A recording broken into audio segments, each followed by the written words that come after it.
क्या आप जानते हैं एक ऐसे मंत्र के बारे में जिससे आपकी सारी मुसीबतें दूर हो जाएं?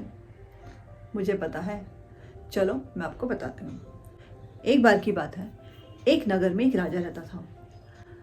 वह राजा बहुत चिंतित था। वह जानना चाहता था कि कोई ऐसा मंत्र हो जिससे जब भी मैं कोई मुसीबत में पड़ूं तो उस मंत्र को पढ़ के मेरी सारी मुसीबतें दूर हो जाएं।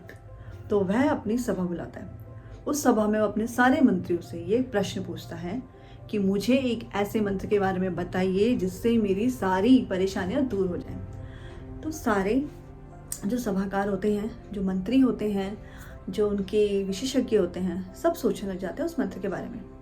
तो राजा उनको एक दिन का समय देता है।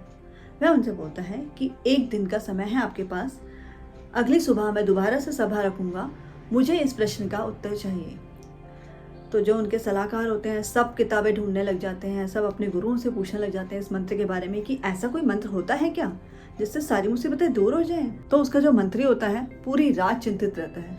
वह इस प्रश्न का उत्तर जानना चाहता था और अगली सुबह होते ही वह एक पर्ची में उस मंत्र को लिख देता है और राजा को देता है।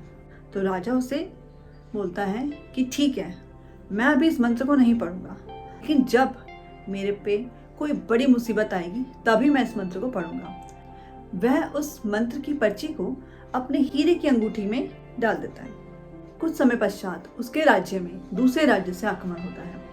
राजा इस युद्ध के लिए तैयार न था, लेकिन जो आक्रमणकारी थे वे पूरी तरह से योजना के साथ आए थे।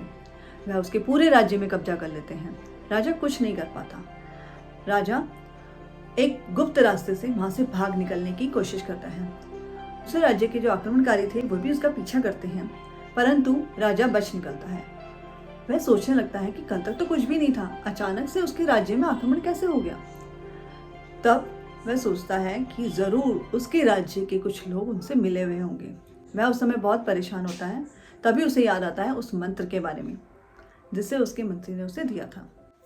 वह अपने हीरे की अंगूठी में से उस पर्ची को निकालता है जिसमें लिखा होता है कि यह समय भी बीत जाएगा। उस पर्ची को पढ़ते ही उसके मन में ख्याल आता है कि क्यों ना वह अपने पड़ोसी देश में रहने वाले अपने मित्र के पास जाए। वह अपने मित्र के पास जाता है और पुनः अपनी सेना बनाता है। वह बहुत मेहनत करता है और दोबारा से अपने राज्य को जीत लेता है। उसकी प्रजा बहुत खुश हो जाती है। वह उन गद्दारों को भी अपने राज्य से बाहर निकाल देता है जिन्होंने उसके शत्रुओं का साथ दिया था। उसके राज्य में बहुत बड़ा उत्सव मनाया जाता है। सभी लोग उस उत्सव को मनाने आते हैं।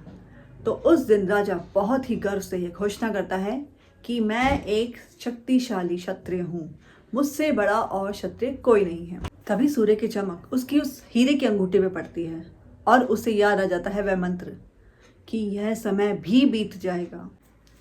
तो उसे अपनी गलती का एहसास होता है और वह अपने शब्द वापस ले लेता है। तो इसी तरह हमें भी अपने जीवन में कभी भी निराश नहीं होना है, क्योंकि परिवर्तन ही जीवन का नियम है। यह समय भी बीत जाएगा।